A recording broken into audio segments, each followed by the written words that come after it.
Coutinho scores. Sanchez scores. Chelsea are champions. Hello, I'm Kelly Cates. Welcome to the Football Daily. In the FA Cup's only second-round fixture tonight, Grimsby drew 0-0 with Shrewsbury. In the Scottish FA Cup, it finished Arbroath 2, Cowdenbeath 4, Lothian Thistle 3, Huntly 0.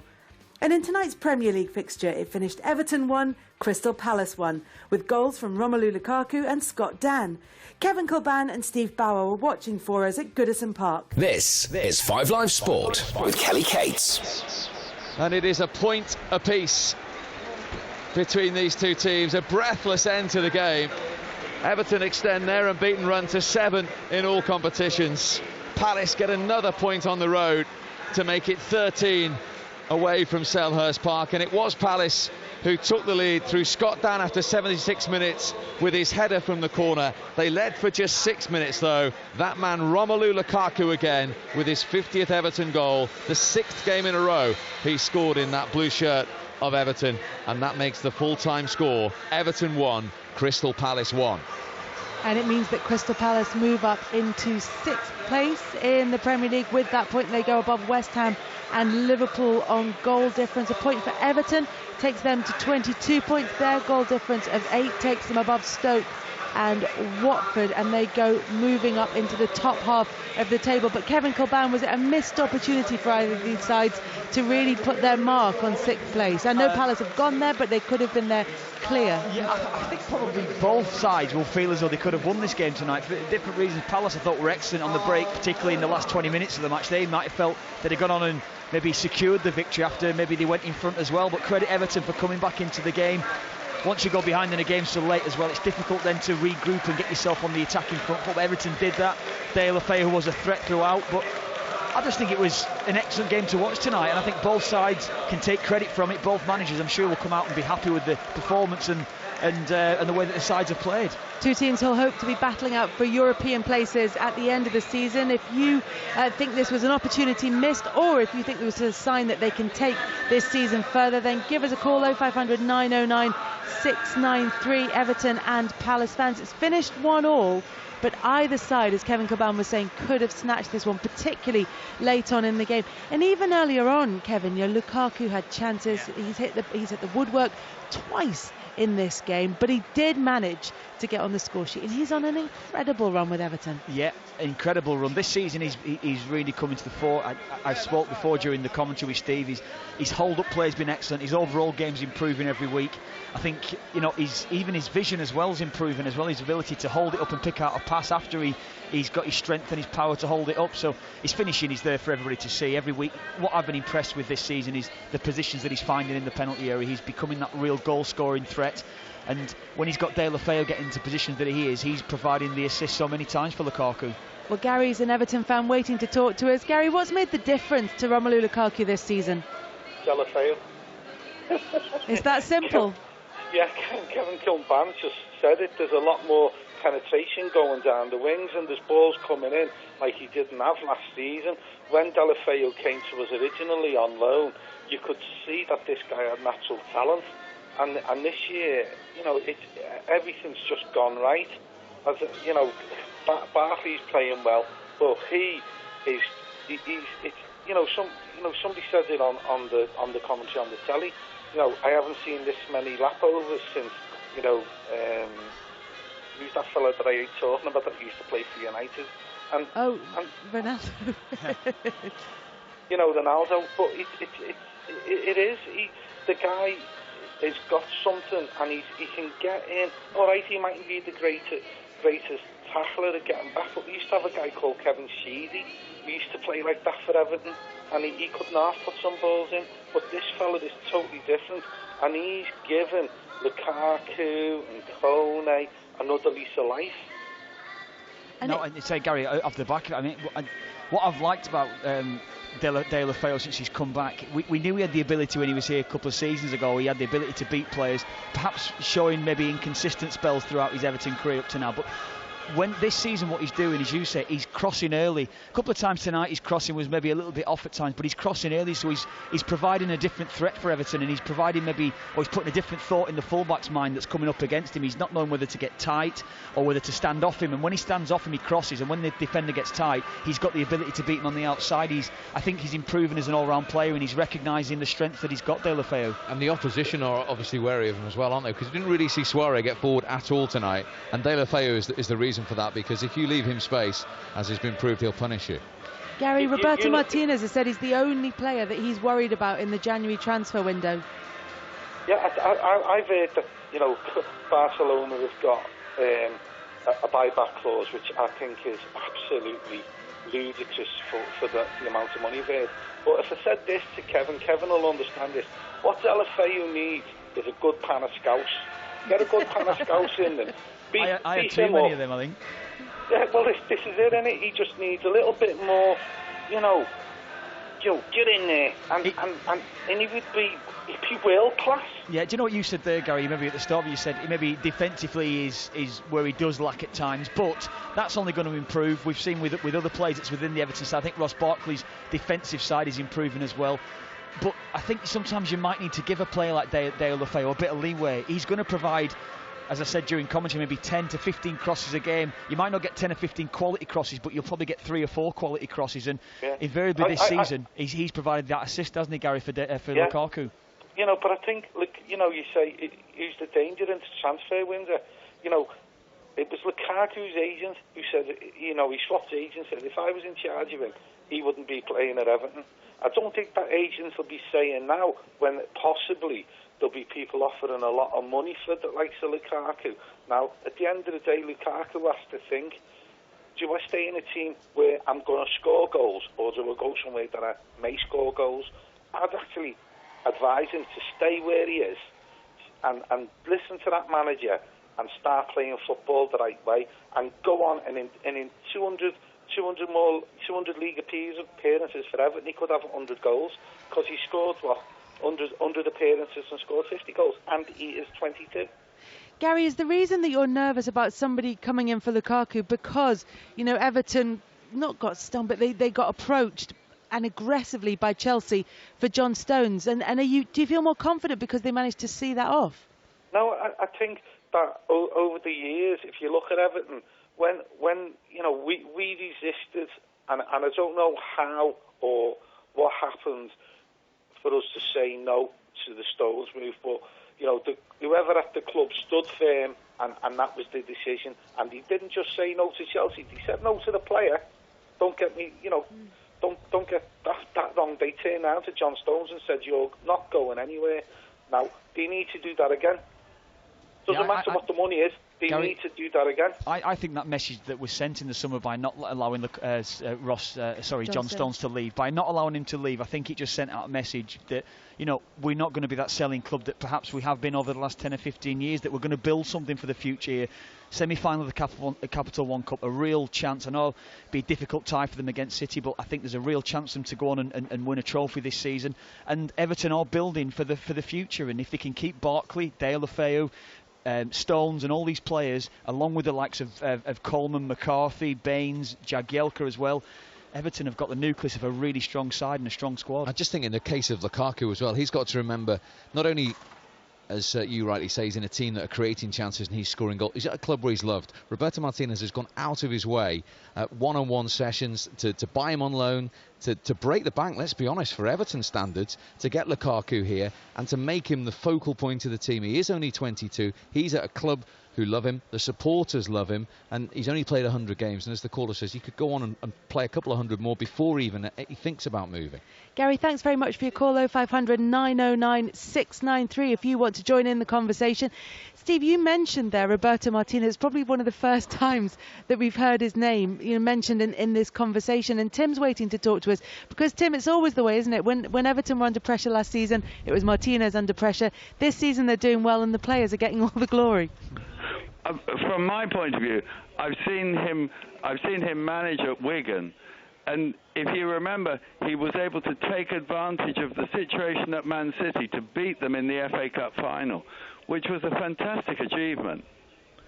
And then he's gone to Everton, and he's shown his ambition. And when they were in the Europa League last season, they won their group with a game to spare. And he seems to have this knack, doesn't he, Tim, of managing to do well in cup competition this season with Everton. He's in the semi-finals of the Capital One Cup as well, Kevin. Yeah, I think that's his strength, when he gets his side maybe up for those big games, particularly in the cup. I think he's targeted it. He maybe targeted the Europa League last season. That maybe they suffered in the Premier League because of that. When they went out of the Europa League, the Premier League form dramatically improved to the end of the season. Exactly. So I think for next season, going forward for Everton, I think if they can finish again in the top 6, it's building for the future. And I don't want Everton to get into the position where they're going to be, say, they're in Europe again and we're talking about them struggling in the Premier League. I think they can build a squad and a nucleus of a side going forward that can get better and better. I think that the winning of a trophy, I know they've drawn Manchester City, but that's massive. When you speak to the Evertonians, as we do, I'm old enough, sadly, to remember being there in '95 when they won their last trophy against Manchester United. You're aging. The alternative is unpleasant. I think you're the same age as me, so be careful, Kelly. Kevin's older, don't worry. And I'm not unhappy about it. And 1995 really, they feel is too long to be winning some sort of trophy, and they're close now. They've been close before, of course, against Chelsea in the cup final, but here they've drawn Manchester City. But if Roberto Martinez could win that League Cup for Everton, this lot would go crazy. Wherever they finish in the league this season, if they could get a trophy like that after 20 years, that would be success. This is 5 Live Sport. After the game, we took your calls in our football social. This is 5 Live Sport with Kelly Cates. Lovely weighted pass inside the fullback from Barkley. Deulofeu had time to steady himself. Lukaku! 1-1. We are live at Goodison Park for the 5 Live Football Social. The phone lines are open. 0500 909 693. Romelu Lukaku has scored 14 goals this season. 50 goals now in 100 appearances for Everton. Not bad for a guy who's just 22 years old. How long, though, can you keep him for, Everton fans? We had an Everton fan on earlier who's worried that he might not stick around, even if the likes of PSG come calling. Chelsea fans, though, when you're looking at Romelu Lukaku banging in the goals, are you regretting letting him go? Naldo says, considering Diego Costa's lack of form, Mourinho's decision to sell Lukaku looks all the crazier. He'd walk into that current Chelsea side. Another goal for Scott Dan here at Goodison as well. If he was playing for another club than Palace, would he be in the England squad and heading to the Euros? Joey says Scott Dan is by far the most underrated centre-back in the Premier League. He walks into almost every team. A lot of walking being done by the players tonight, and a big week for English sides in Europe. Manchester United fans, are you worried you're going to get knocked out tomorrow night, or do you think you can do it without Rooney, who was here at Goodison Park to watch Everton 1, Crystal Palace 1? 0500 909 693. We're on air till 10:30.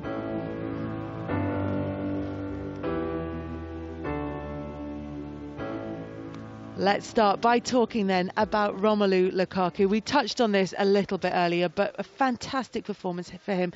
The stats are impressive, but even more impressive when you think that he's only really come into the very top of his form, Kevin Kilban, towards his sort of later stages at Everton.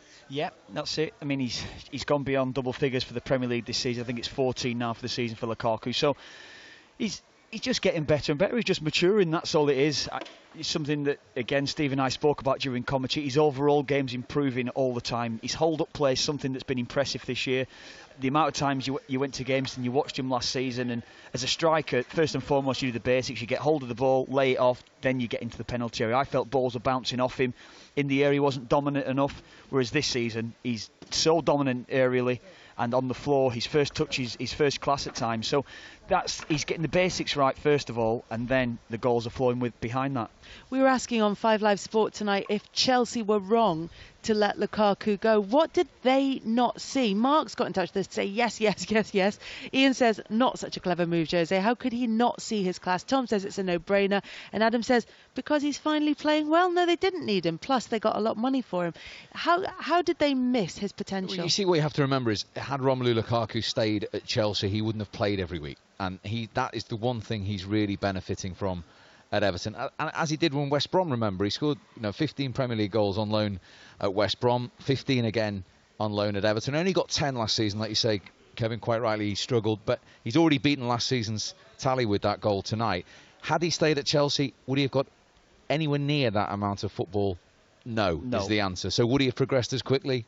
No. There's probably another element as well within that. There's very few players like Steven Gerrard. There's very few players that progress at one club. That's the thing. A lot of the time, I know Romelu Lukaku came from Anderlecht and he come from abroad to come into Chelsea, but he still would have been very much considered young Romelu Lukaku. All of a sudden, when he leaves the club and goes in his own right for a huge transfer, he becomes established all of a sudden. He is the main striker at Everton, and that's what maybe a lot of players at time, or maybe a lot of things are overlooked. You always look at maybe what could have happened at Chelsea, but I think he needed to move away for himself to fully establish himself at a Premier League club, and there's no better place for him than at Everton. And also we go back to the manager, Kev. I mean, from a player's point of view, he clearly didn't feel loved at Chelsea. He came here in his loan spell, and straight away Roberto Martinez, as I said earlier, did everything with him, one-on-one sessions. And he's responded to that, hasn't he? The manager has played his part. Yep, he has, and he's a student of the game as well. He goes away, he watches his own performance, and he studies them. Maybe again go back to the point is about his maybe hold-up play. I'm sure he's gone away. He's looked at it himself and gone, that's poor. So he's maybe gone away, worked with the likes of Duncan Ferguson, who's part of the coaching staff as well, and he's come back now a better all-round player. I think he's learning from the likes of Duncan and Roberto and other people that's around the club. What's the point then in having these young players if you're not going to give them the space to develop, if they have to go to another club in order to reach their potential? Well, one thing that I always found with youngsters when they were coming into or progressing through clubs, if the team's having a bad spell, the first player that get left out would be the youngster. It would always be that young player because, again, they are the youngster. They're the ones that's considered more vulnerable. And it's until you move, until you finally get away and you maybe fly the nest in many respects, you get away from the club that's nurtured you, that's when you firmly believe that you're there in your own right in many respects. And I think that is why many players, or a lot of players, a majority of players, have got to move away to really become fully established. And in Lukaku's case, Kelly, Chelsea over the years haven't got a great record of giving young players an extended chance. That's why so many of them are out the way. Why do they buy them then? That's my point. Well, why they invest so much in that youth? I mean, you look at Loftus-Cheek at the moment. I saw him last week for the England and 21s. He ran the show.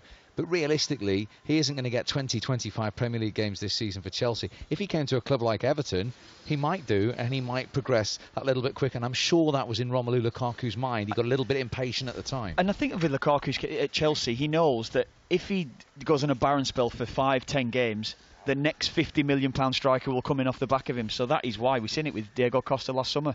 Mark Ogden, now of The Independent, is waiting to talk to us. Mark, we had a tweet in from Callum James Flanagan who says this is one of the best games of football that he's seen this season. Did you enjoy it?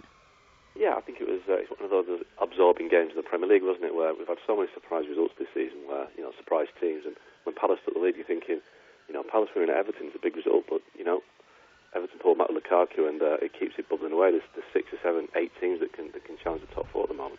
Tyler says it's one of the most frustrating Everton matches he's watched. Looked like a sure 3 points. Great opportunity to move up the table, squandered. Crystal Palace have moved up the table and they're now in 6th place. But do you feel, Mark, I know you said there that they will both have European football in their sights. Do you feel that both sides will feel that they've wasted a bit of an opportunity here?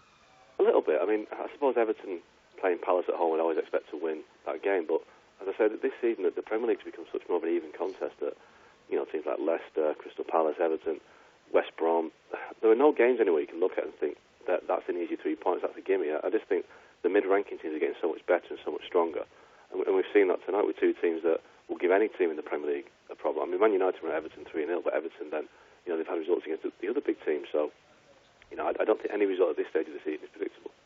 Kevin, I think probably the phrase I wanted to use is a missed opportunity rather than a wasted one, because both sides certainly went for the win. Michael Ball, as in the former Everton left-back Michael Ball, said, same old story, a draw, unlucky hitting the woodwork 3 times, but with the Champions League wide open, dropping points at home is not good enough. There's probably an element of that. I mean, from what Mark's saying there has been a lot of surprises this year. Different reasons why I think both managers will feel hard done by. I think Everton probably showed more of the attacking threat through, for longer periods through the game. But what Palace provided was that real threat on the counter-attack. Balassi was a threat throughout, maybe in the first 20 minutes of the game, and then he came to the fore late on. But once you go in front in the Premier League, you've got to fancy your chances to see it through, and that'll be a disappointing thing for Alan Pardew. I think when we hear from Alan Pardew, he might point to penalties as well. Totally. I mean, he could have quite easily had 2 penalties tonight, couldn't he? Yeah, it'd be interesting to hear what Palace fans have got to say about that one as well. 0500 9096 693 85058 at 5Live Sport on social media. So it finished 1-1 here at Goodison Park between Everton and Crystal Palace. Wolfsburg against Manchester United is live on 5Live tomorrow. We're on air from the earlier time of 6:30 because, of course, it's a Champions League night. Manchester United need a win to guarantee qualification. A draw wouldn't be enough if PSV beat CSKA Moscow in Holland. Now, Mark Ogden, you've seen a lot of Manchester United this season. Obviously, we know the statistics tell us that they're fantastic at the back. How do they get their goals? Well, at the weekend, they created more than 20 chances and I think just had 1 attempt on target. Now, I can understand the fans being quite upset about that. They were booing it. They were chanting attack. Well, if you're creating 20-odd chances and having 1 on target, that suggests that it's the strikers that the problem, or the people in front of the goal. The chances are being created, but they haven't got the quality required to put it in the net, back of the net. Now, Wayne Rooney's injured at the moment, but he's now 30. He's not had a great season. And then behind Rooney, you've got Anthony Martial and maybe Memphis Depay, who are complete rookies in the Premier League. They've not played in the league before. They're young. They're going to have ups and downs. James Wilson was also there, but he's been loaned to Brighton. So I think the problem lies in the fact that in the summer, when they had the chance to properly strengthen up front, they failed to do it. If they'd have signed a striker, a 26, 27-year-old striker at the peak of his powers, something like Lukaku, maybe a little bit older than Lukaku, then perhaps all those 0-0 draws that are getting the fans on the back would have been 1-0 wins, 2-0 wins, 3-0 wins, and perhaps to be going to Wolfsburg tomorrow, having already qualified, rather than needing to win to do it, because they just haven't got anyone to put the ball in the back of the net. I think they are creating, they're just not putting it away. Do you think they will go into the transfer market then in January? I think they need to, and I think there's an acceptance at United that actually getting people in January, I know they all make this excuse, but it is becoming increasingly difficult to buy players in January, because certainly the Premier League clubs that have got players they'd want won't sell. I mean, Sadio Mane, for instance, is a player that United like. They'd love to sign Mane in January, but Ronald Koeman said at the weekend that it'd take £100 million before they even think about selling players, so that's not going to happen. But the Southamptons, the West Broms, the Evertons, the Tottenhams, even with Harry Kane, these clubs can now resist big bids from the likes of Man United and Chelsea, Man City, because the television deal is so big. So it's much more difficult for clubs to sign players from the Premier League. If you're signing players from outside the Premier League, you're taking a chance, you're having a gamble on players that don't know the Premier League. As Kevin will know, the Premier League is a much harder division than in Europe. It's much more physically demanding, and I think United need a certainty in January to get the goals, and I don't see any certainties out there who are available. Let's bring in a Manchester United fan, Jonathan. Jonathan, you've been listening to what Mark Ogden has had to say about United. It doesn't sound as though the player that they want, the player that they need, will be available in January. Do you think they need to try and strengthen somehow in some way? Yeah, I think it's obviously not been great to watch this season, so I do think we need to strengthen somehow. But I think a lot of United fans' problem is, if we go out and sign someone who's got creativity, are we gonna use him to the full potential? Let's say someone like Mahrez at Leicester, who obviously, well, if we get through to the next round of the Champions League, he'll be able to play in it. Will we be able to use him like he's been used at Leicester? I don't think we will. I don't think we'd necessarily ruin him, but I don't think we could use him to his full potential, which would be difficult. And at the end of the day, it'd be a pointless signing in the end. But Mark was saying that, judging on this weekend's performance, at Manchester United creating over 20 chances, the creation of chances isn't the problem. Yeah, well, I think that was the first time in a while where we have created a lot of chances and we've just not been able to finish. I think Marshall's been really unlucky. He had a few chances that just went wide and pulled out. I think it was Marshall who pulled off a good save from Adrian. So we were unlucky, but I think in the games leading up to the West Ham game, for example, the Watford game, we hardly had a shot on goal apart from the two. Well, let's say two. One, the Depay goal, and then obviously the own goal. But yeah, we need a striker. I mean, I think Rooney's done completely. So now Wilson's gone out on loan to Brighton. Really, we've got Marshall, then we've got makeshift strikers in Fellaini and Depay, but we do need another attacker who's a Lukaku sort of player who's just going to stay up top and he'll get you goals. I seen that today. Lukaku scored his 50th goal for Everton in 100 games. So if we can have someone like that for United in January, then it's only going to make the team better. But Kevin, do we have the same problem with Manchester United that Lukaku may have had at Chelsea, which is that if you are a James Wilson and you're a young, promising talent, if you are a 19-year-old like Martial, you're not going to have the consistency of performance that's required to go in at that very top level. You know, I know James Wilson's now gone out on loan, he's at Brighton, and you know he will be getting game time and he will be able to develop. But at Manchester United, he wouldn't get that run of games. Possibly. I mean, I think if United were to go out and sign in Lukaku, he'd have to play for them. He's certainly a step above Wilson at the moment. But the one thing you would say if Lukaku in United's side, I think it would look a lot different from what he is in Everton's side. I mean, Mark's saying there about the amount of chances that United did create at the weekend. How many were really clear-cut chances throughout the game? I know Steve was at the game as well. Steve Bauer's shaking his head. He watched the game as well. There weren't clear-cut chances, Kev. No. Well, Mark says there is. I'll go with Mark. No, he's going by. He's Mark's right. An intelligent man, isn't he? You're on one tonight, pal, aren't you? No, he's right in the stats. You know, but actually, golden chances that they didn't stick away. That's what I was saying before kick-off. That there's more pressure now on the conversion rate because the actual clear-cut chances they're creating aren't that many. And the other thing is when the supporters talking about goals.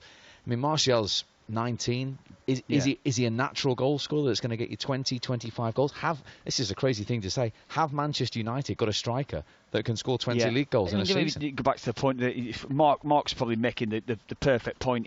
It's always going to be a risk going from abroad because of proven Premier League players. You know, I think Everton will not sell Romelu Lukaku in a million years, particularly at the moment. They're in the semi-final of the Capital One Cup. They're going for trophies. They're going for top 6, top 4 even. You know, I mean, you say you could laugh at things like that, but Everton realistically, with the form of the other sides and how well they're playing this season, are in a position to really challenge at the top end of the Premier League. So there's no chance Everton would let Romelu Lukaku go. No. I do think there's probably an issue, Kelly, with the players that United have let go, that Van Gaal's let go, Van Persie, Falcao. I think both of those have proven to be past the best. Yes. But Hernandez has scored 13 goals for Bayer Leverkusen this season. And he wasn't really given a chance by Van Gaal last season when he went to Madrid, or this season. Good point.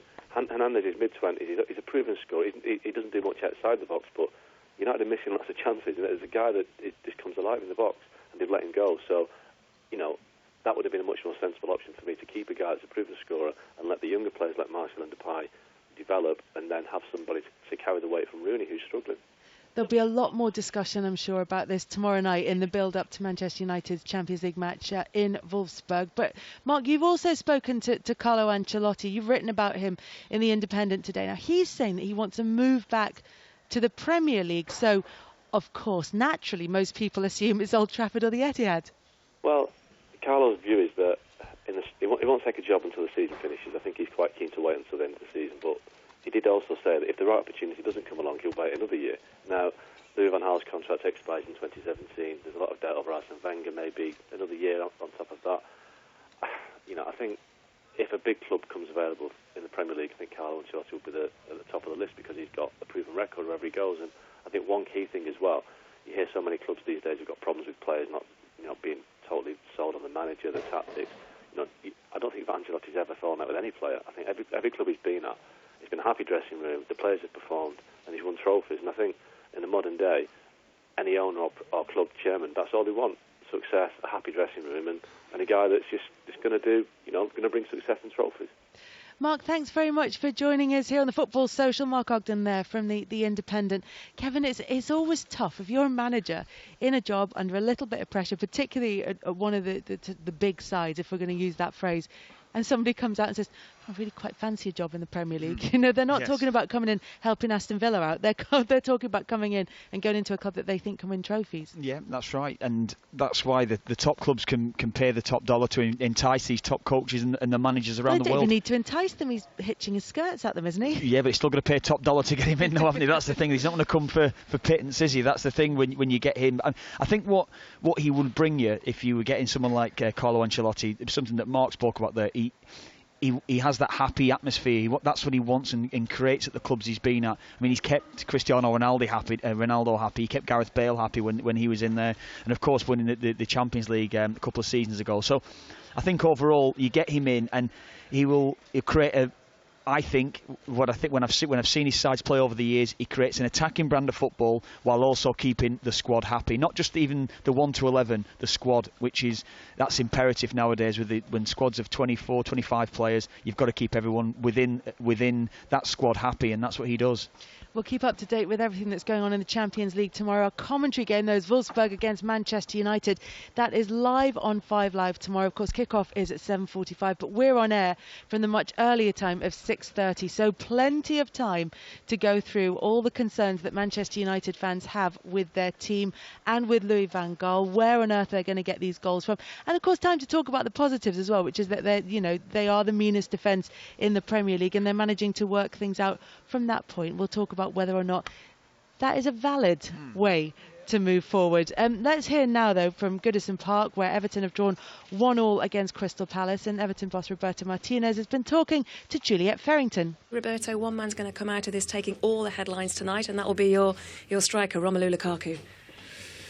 Well, it's always a positive. I think it's been very consistent throughout the year, not just the season. I think in January he started a very good level. To score 26 goals in a calendar year is quite sensational. But obviously, is there to give us always a focal point to score goals, and at the moment is doing that. And as a team, we're creating chances, and it's great to see Rom enjoying his football, scoring 1 goal and hitting the post and the crossbar in another situation. So overall, a very good contribution. It's difficult to highlight any individual performances when we couldn't get the 3 points. But scoring such a crucial goal as well at such a crucial time, 50 goals now in 100 appearances. It is, yeah. No, it was a big moment. 100 games is a landmark, and to get 50 goals is a remarkable return. And then he's only 22.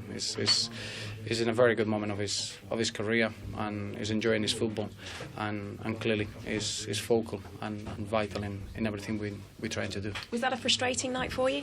Well, I wouldn't say frustrating.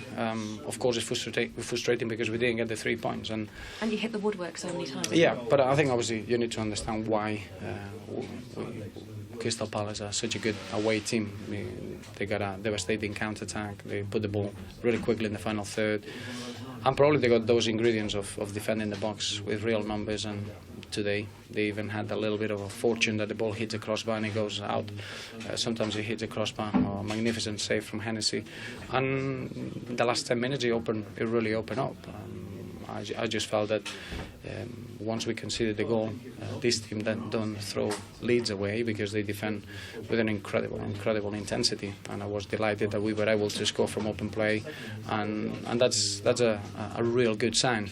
We need to get better. I don't think we should allow Crystal Palace to get in front of the scoreline. But overall, I think the performance gives me a bigger feeling of satisfaction rather than just the disappointment of not getting the 3 points. That was Roberto Martinez talking to Juliet Farrington just a few moments ago. Very impressed with how Everton were going forward, but saying that they shouldn't have gone behind to Crystal Palace. Alan Pardew spoke to Juliet and said that he was unhappy. He felt that Crystal Palace could have had a couple of penalties in the game. We'll hear from him later on through the evening. But Roberto Martinez talking about the entertainment factor in the game. We've got an Everton fan on the line now, Patrick. Patrick, you've just left Goodison Park. It was an entertaining game, wasn't it? It was a thoroughly entertaining game, absorbing a game of football. Wonderful stuff. One of the best games at Goodison Park for years. And every player put a shift. And I agree with Roberto Martinez there. What he says, we were frustrated because we never got the 3 points. But at the same time, the team played exceptionally well. We hit the woodwork 3 times. We brought the best out of Hennessy. He made 3 magnificent saves. We couldn't have done any more. We should have won the match. And obviously Lukaku is going to be taking all the headlines as far as that Everton performance is concerned. What did you make of him? I thought he played very well, Romelu Lukaku. His control has improved since he's been with Everton. We've actually now made him a far better player. And I don't want to just major on Lukaku. The rest of the team were brilliant. All of them, without a doubt. Every single player, right through from Howard right through to the little Spaniard from Gerard Deulofeu. Everybody played well. There wasn't Tom Cleverley came in midfield to take McCarthy's place. He put a really good shift in. All of the team. It was a really good. It was a stark contrast of the English management style of the long ball. Reminded me of Wimbledon actually. The long ball came straight down the pitch to Balassi or punching. Everton played the ball through the middle. It was a direct contrast. It was incredible to watch, to tell you the truth. It was absorbing stuff. To be there, to be actually at the game, far better than watching through a glass screen. And some of the stuff that you couldn't see on the screen, incredible. Yeah, that's the thing about being at the game, isn't it? You see all the movement, Kevin, off the ball as well. I think it's been a bit harsh on Palace saying it was just long ball from Palace, because I think Palace provided other options in the game. I think Palace provided us with an entertaining game, and they showed enough in the match, attacking intent. I think Everton were the better side. I think Everton were providing more of the attacking threat going forward. Sorry, but I think Palace showed themselves with the threat they have. I'd like to agree to disagree there, Kevin. Yeah. Most of those balls came straight down from right across from the right back to the right across that channel into the left side, and they played on young Galloway in the first half. Or that ball came straight down to him because of his inexperience. And I thought the boy played really well, to tell you the truth. I know Leighton Baines came on in the end to take his place, but he put a really good shift in the kid. This is 5 Live Sport. Earlier tonight, the FA Cup third-round draw took place and Mark Chapman was in Cardiff for us. Yeah, thank you very much, Kelly. We are in Cardiff. That's where the third-round draw took place. Some very interesting ties. 3 men with me to react to that. Starting with Chris Todd, the Eastleigh manager, and you will be at home against bottom of the table Bolton, Championship bottom of the table. Yeah, it's an interesting side, really. We haven't been home in the competition just yet, and that's our first home game. So obviously they're struggling in the Championship, and we'll be giving it our best shot to try and get through to the 4th round. So for the people listening, what can the Bolton players expect when they go to Eastleigh? It'll be different for them, obviously. You know, they're used to lots of supporters and big crowds, and the pitch will be a lot different from what they're used to playing on. And it'll be interesting to see what they react to it, really. You think you could use that to your advantage, the pitch? Possibly. We've got some good players, though. I believe if my players play well on any given day, we're a match for anybody, regardless of what league they're in. And it's a one-off, and anything can happen in the FA Cup. Let's talk to Steve King. Thank you, Chris, manager of Whitehawk. If you were watching the draw, I don't know whether you were or not, but we showed some pictures of Steve dancing yesterday as they got the late equaliser against Dagenham and Redbridge. And there's a reward there for you now, isn't there, if you knock them out in the replay, which is a trip to Goodison? Oh, it's massive for the club. Just thinking about it, it's an incredible tie, but it's, like I say, it's, everyone's thinking, oh, you've got Everton. We ain't. We've got to deal with Dagenham, and Dagenham are a League 2 side. They might have had an off day against us, according to their Wayne and their side. They can't play any worse. So, we need to be on top of our game again to get through that tie. Do you think that will be the biggest thing for you over the next 10, 11 days before the replay, of making sure people don't keep going? We've got Everton. 100%. I'll never let that happen. I'm not like that as an individual. I will not, until the job's done, it's done. But, it's a different place coming to our place, the atmosphere, the pitch, the slope on the pitch, as I said to you before, 16-foot drop. It's an incredible place to come and play your football, but it's a chance. We've got a chance, and that's all you ever want, is to progress in a cup, is have a chance, and we've got a chance. And as you told me before, you know how to play that slope, but when I push you on how to do it, you're not going to reveal the secret, are you? No. Let's move and talk to Russell Slade, manager of Cardiff. Thank you very much, Steve. A home draw, which is what you want against Grimsby or Shrewsbury? Yeah, just what we wanted, really. Obviously, we got a lot of league games to play in between, but we'll look forward to them and we'll respect them.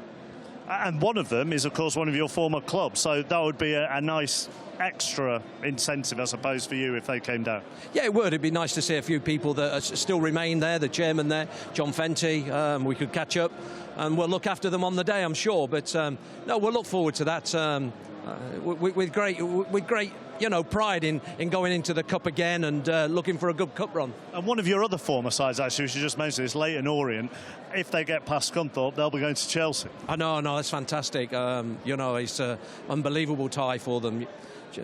Just to West London, just a little journey, and be a great payday for them as well. So, fantastic for the players if they've managed to do that, pitting themselves against Chelsea. That'd be an awesome day for them. Thanks for coming down tonight. Go and enjoy the Wales Sport Awards. Appreciate your time. Thank you. Russell Slade there, Kelly. Lots of happy people actually here with their draw. John Hartson a little bit grumpy because his Swansea side have got Oxford away. This is 5 Live Sport.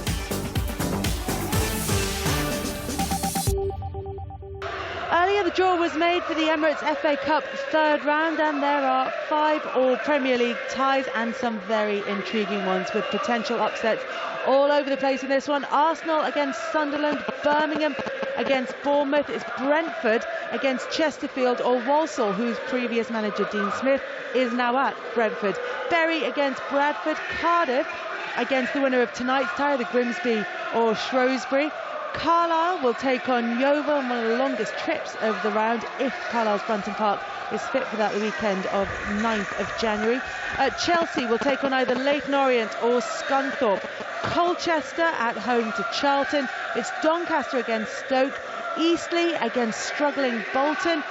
Everton will take on either Dagenham and Redbridge or Whitehawk, who got that 95th minute equaliser against Dagenham and Redbridge yesterday, and Whitehawk's manager, big Liverpool supporter, with a tie against Everton at Goodison Park waiting if they get past Dagenham and Redbridge.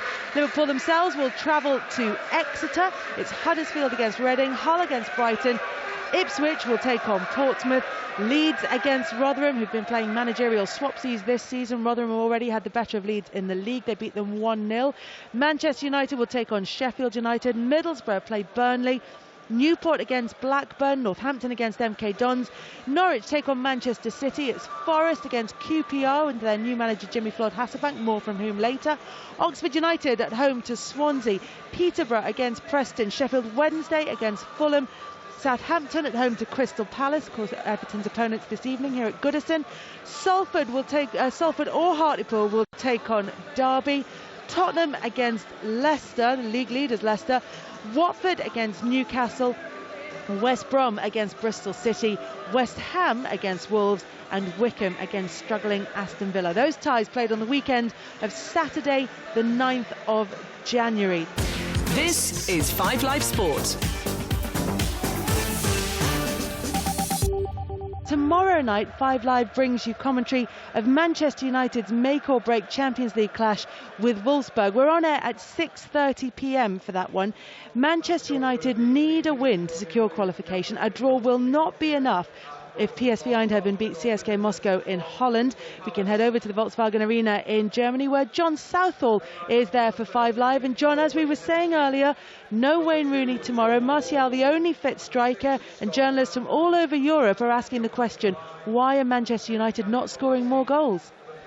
It's the golden question, isn't it? And when you look at the game on Saturday and that draw, they had 22 chances and they had 1 shot on target, which is an extraordinary stat. We've now decamped down into the press room. The team are training out on the pitch at the moment. And then you look at the team who are out there. There are so many injuries. There are 7 first-team players missing. There are young kids on the bench, inexperienced players. The squad looks very thin.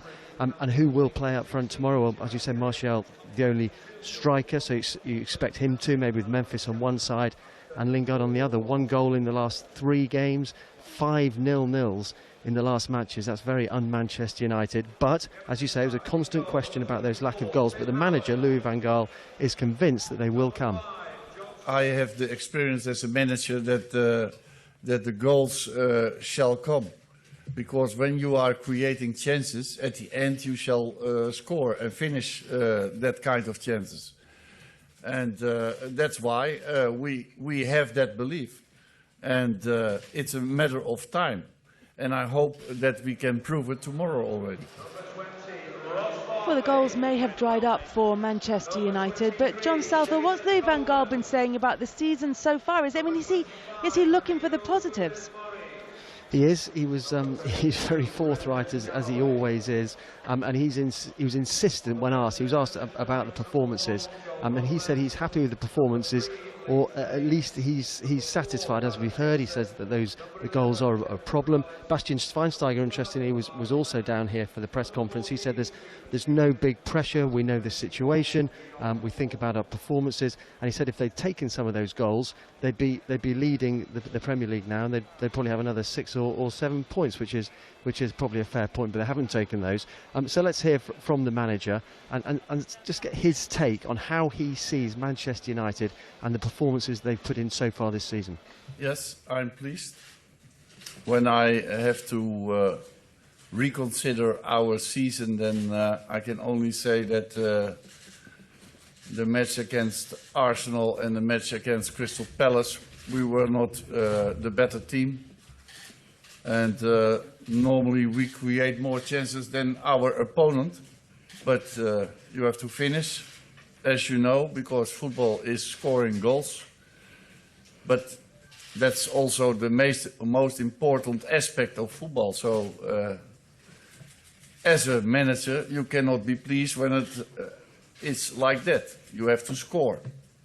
But when you ask me about the performance as a team, then mostly I can say I'm satisfied. That was Louis van Gaal speaking to John Southall in Germany. Our thanks to John for joining us. Just to remind you that it'll be on air from 6:30 tomorrow night for commentary of United against Wolfsburg. Just one other line from that game. Bastian Schweinsteiger has been charged by the FA for violent conduct after a clash with West Ham's Winston Reid on Saturday. Kevin, we heard Louis van Gaal saying that, you know, Manchester United fans should be happy with the season, that he thinks, you know, you start from the back, which is a fairly kind of standard procedure, and the goals will come because of how they're playing. What do you think? Well, when you've watched Manchester United, I'm sure anyone that's watched Manchester United this season, you have to say it isn't exciting. It's not exciting to watch. And I've watched them 3 times in the Champions League live. I've watched them 3 or 4 times live in the Premier League as well. And it's not. You don't get off your seat when you're watching them. There's a serious lack of excitement when you're watching the team play. There's a serious lack of incisive forward passes, you know, risk-taking passes. I mean, you look at the likes of midfield players that have played for United, the likes of Scholes, Keane, all these players, risk takers. Paul Ince even going back even further, players that took risks with the passes. It was always when you used to. I've worked under the likes of Steve Bruce. I've played with the likes of Roy. The thing they would always say to you when you were training all the time, look forward passes. It's not so much if you go on direct football. Direct passings can be along the ground. That's what United were famous for. Direct, incisive, quick passing. And I have to say, I don't see it when I watch Manchester United, no. Wayne Rooney's in the crowd here at Everton to watch their match against Crystal Palace this evening. He wasn't fit for Manchester United at the weekend, Steve Bauer. You were there watching their draw. What did you make of their performance in that? And you've covered them a lot this season. How do they look to you? Well, I agree with what Kevin was saying, but I think I keep saying this, Manchester United fans who go back to the years and the style that Kevin's talking about have simply got to get their head round that this manager of Manchester United does things differently. It's about ball. It still lacks excitement, though, Steve. That's my point. But I'm getting tired of Manchester United fans saying we used to play 4-4-2 and we used to have this winger and that wing. They've got to realise that is not Louis van Gaal's style. And we all know how forthright he is in his views. It's about ball retention. It's about defensive foundation. And you're right, it isn't good to watch. You have to say defensively. Someone said to me on Saturday, can Manchester United win the league playing like this? Well, of course they can, because they've got the best defence in the league. And if they can add a little bit of spark and a little bit of pace and score some more goals, the way it's going, you'd have to make them favourites, which sounds crazy. So it's a complete, to answer your question, Kelly, it's a completely different style. But who knows, by the middle of May, we might be saying it's an effective style. It might not be an entertaining style, but if they win the league, we'll be having conversations like this. I suppose the question, Kevin, is whether or not Manchester United's style that the fans want to see now is Manchester United's style, or whether that's Sir Alex Ferguson's style that he brought back to Manchester United after some dry years for them. Yeah, that's true. I've never bought into this Manchester United way. I haven't, because I understand that different managers are going to have different ways of playing, different styles. You know, I get that totally, I do. But my point, the matter is that Steve's talking about pace. You sign one of the quickest players in world football, Angel Di Maria, and you don't play to his strength last season. He's a counter-attacking player. Manchester United, when I've watched them maybe 15, 20 years ago, were one of the best counter-attacking sides I've ever seen. The likes of Kanchelski, Sharp, Giggs that was in that side. And that was, in many respects, the platform that was built for future generations of maybe ball retention, dominating games with the ball. But they also had that killer instinct, that real instinctive pass forward. Now I don't see that from United. I'm not seeing any real incisiveness in the final third, any real creativity in the final third. That's where maybe we talk about Wayne here. Wayne isn't getting the chances maybe because of that. And what it does do, I mean, I was there on Saturday. Yes, they had chances, but what it does do is it increases the importance of putting away those chances, because that Sir Alex Ferguson team, or 4 or 5 teams you're talking about, if Dwight York or Andy Cole missed an opportunity, you weren't sitting there thinking, well, they're not going to get another one. They'll get another one, and they scored it. And yes, their ratio is excellent. Now you're sitting there on Saturday against West Ham, and you think, well, Martial hasn't taken that chance. Maybe there's another one coming, which going back to those years was unheard of. So what it does do is increases the importance of taking those opportunities they do create. That's probably the point that we're saying here, though. I think they do have attacking talent in the side. They have got attacking talent. Memphis Depay, one of the most talented players in Europe. Martial, one of the talented youngest players in Europe. These are excellent, talented players. Wayne Rooney, we've seen the sort of talent that he possesses. Januzaj, who he's let go. All these sort of players I'm talking about that have played over the last couple of years, attacking talent. That's what they have. They're not allowed to flourish under this system. It's very rigid and it's very organised, difficult to break through and difficult to play against. But from a creativity point of view, it's seriously lacking. Well, I feel we've sold our live commentary as much as we possibly can. It's Wolfsburg against Manchester United tomorrow night. We're on air from 6:30, where we'll be going into more detail about what's going on at Manchester United, about Louis van Gaal, about how crucial Champions League football is to Manchester United and their chances of qualification. It's not cut and dried for Manchester United. We'll be ahead across everything that's going on tomorrow night here on 5 Live. Meanwhile, Sir Alex Ferguson has backed Jose Mourinho to carry on as Chelsea manager. Now, some of today's newspapers reporting that Mourinho could be sacked as the Chelsea manager if they fail to reach the knockout stages of the Champions League this season. They need to beat Porto at home on Wednesday to make sure of qualification. But Sir Alex Ferguson said Roman Abramovich would be foolish to get rid of him. He's sacked so many coaches in the last 10 years that I'm sure he's learned by it. He's got to trust. He's got to have confidence that Jose can turn around. There's no point in sacking one of the best coaches of all time. So it would be foolish for him to take that step of sacking him, really. That would be bad management, really. For Jose, I think all good leaders will eventually find a solution. I think he'll find a solution, and I think he'll go back to normal, which is not looking great at the moment, but I know the guy, and I know that the work he's done in football. I can't see it lasting long. I can't see it. That was Sir Alex Ferguson there talking to the website TechCrunch on the future of Jose Mourinho, saying Roman Abramovich would be foolish to get rid of him. It looked, Kevin, as though Chelsea may have turned something of a corner, but another setback this weekend for them.